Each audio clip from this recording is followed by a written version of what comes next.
Now we're going to start looking at word problems and other applications where we're going to need to use our solving techniques to solve quadratics. So for example 1, I want to find two consecutive integers whose product is 42. So anytime we're working with consecutive integers, remember integers are like 1, 2, 3, 4. No fractions, no decimals. Okay, it can also be negatives, -3, -2, -1. Consecutive means they go back to back. So they're one after another. So whenever you have consecutive integers, you always have the first one you label as x. And then if I have consecutive integers, every integer is one apart. So my next integer will be x plus 1. And then so on. So I keep adding 1. So the next one will be x plus 2, x plus 3, x plus 4. It's all in relation to x. So for example, if my integers were 11, the next one's 12, the next one's 13, 14, and so on. To go from 11 to 12, I add 1. So if 11 were my x, then I would do x plus 1. To go from 11 to 13, I add 2. And 11 to 14, I add 3. So every time I'm adding one more to my original x. The product means that I'm multiplying. So I'm going to take my two integers, x times x plus 1, and set it equal to 42. So now I'm just going to solve. First I'm going to distribute my x. So I get x squared plus x equals 42. Then to solve a quadratic, I have several options. 1, I can do the quadratic formula. 2, I can do factoring. 3, I can do completing the square. Alright, so whichever way you want, it doesn't matter. You'll always get the same answer. I'm going to try factoring. To do factoring, I'm going to set it equal to 0. So I'm going to subtract 42 over. And now I want to find numbers that multiply to negative 42 and add to 1. So I'm going to multiply to negative 42, add to 1. So I'm just going to go in order. We got 1 and 42. There's no way that's going to give me 1. Remember, one of my factors has to be negative. We've got 2 and 21, not going to give me 1. 3 and, 14, not going to give me 1. 4 does not go into 42. 5 does not go into 42.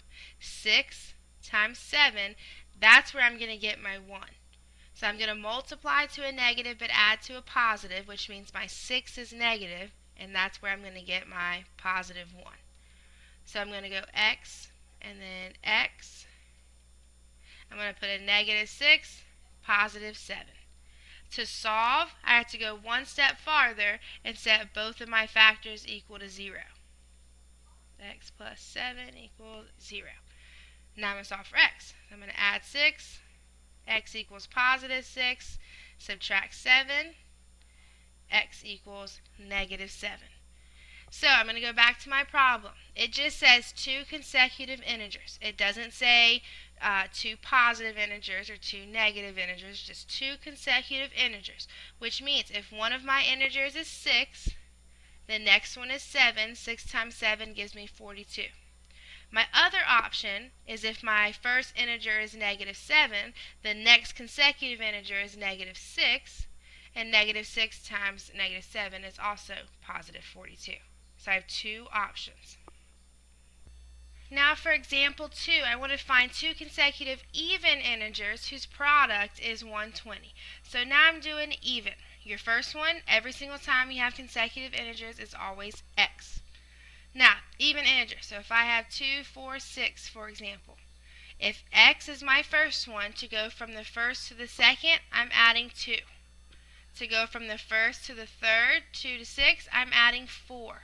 And my pattern continues. So now, instead of going up by 1 each time, I'm going up by 2. So my first term is x, my second term is x plus 2.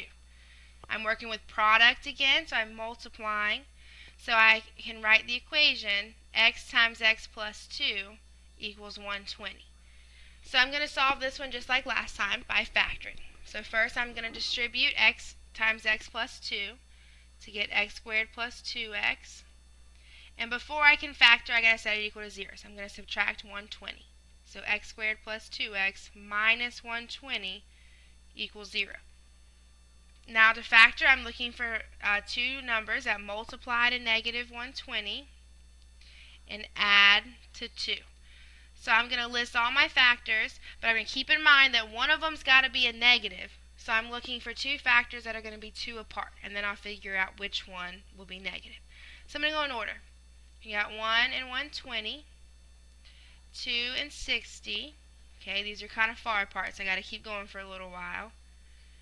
3 and 40, 4 and 30, 5 and, what is that, 24.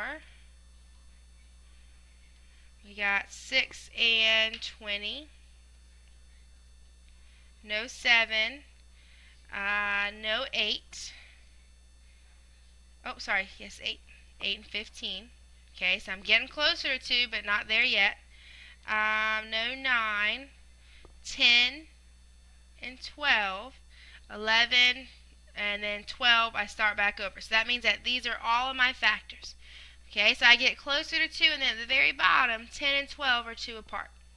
So now I need one of these to be negative because I'm going to multiply 2 and negative, but I still want to add to a positive, which means it's got to be a negative 10, positive 12, and that's where I'm going to get my positive 2.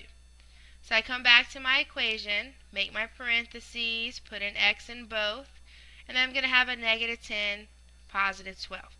So there's factored form to solve. I go one step farther, set them equal to 0. And then I just add the 10 over, so x is positive 10, and subtract the 12, so x is negative 12. So if my first x, if this x up here is 10, that means the next consecutive even would be 12.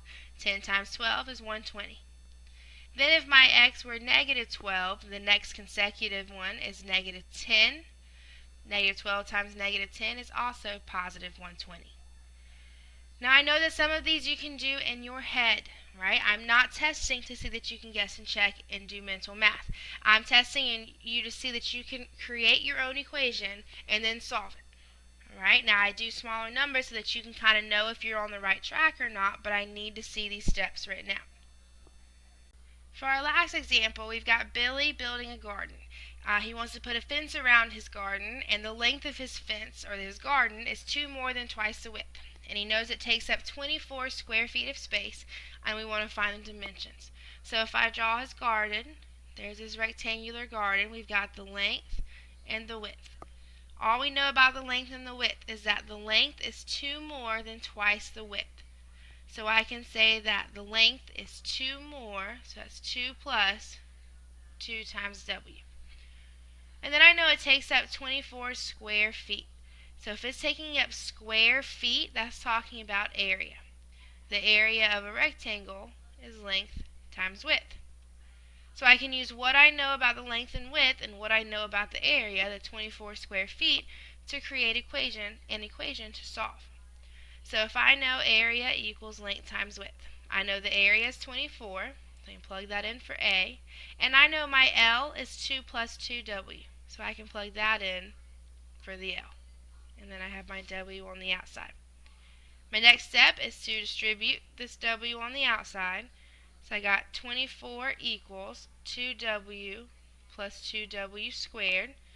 I've got a quadratic. I'm going to solve my quadratic after I set it equal to 0. So I'm going to move my 24 over since everything's already positive on this side. So that's going to give me 0 equals, I'm going to put my 2W squared first, then plus 2W, and then minus 24. I'm going to solve this one by factoring. So if I factor, the first thing you always look for is a GCF. I have a GCF of 2. So if I put a 2 on the outside, if I take that out, I'm left with W squared plus W minus 12. Now I'm kind of going to ignore that 2 for a minute, and I'm going to factor just the inside, W squared plus W minus 12.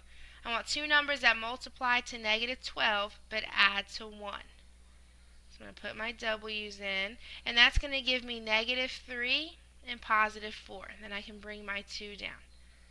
To solve, I just set my factors equal to 0. Technically this 2 is a factor, but 2 will never be 0 because it's 2. So I kind of ignore that one. So if W minus 3 equals 0, that means W equals positive 3. And if W plus 4 equals 0, that means W equals negative 4. So that means I have two options for my width. I have 3 feet and negative 4 feet. Well, I can't have a negative length at all. It can't be a negative 4 feet. So that one doesn't count. It does not pertain to my problem. So that means my width has to be 3. So my width is 3 feet. I want to find the length.